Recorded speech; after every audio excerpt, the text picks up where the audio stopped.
நான் என்ன செய்தேன் என்று கேட்கும் உலகில் எனக்காக செய்திட்ட அன்பை கண்டே.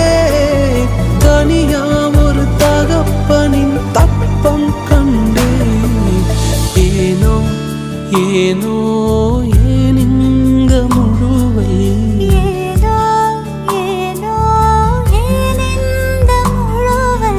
அசத்தனாம் என்மேல் ஆசத்தி கொண்ட அசத்துருவும் போல எவரும் இல்லை.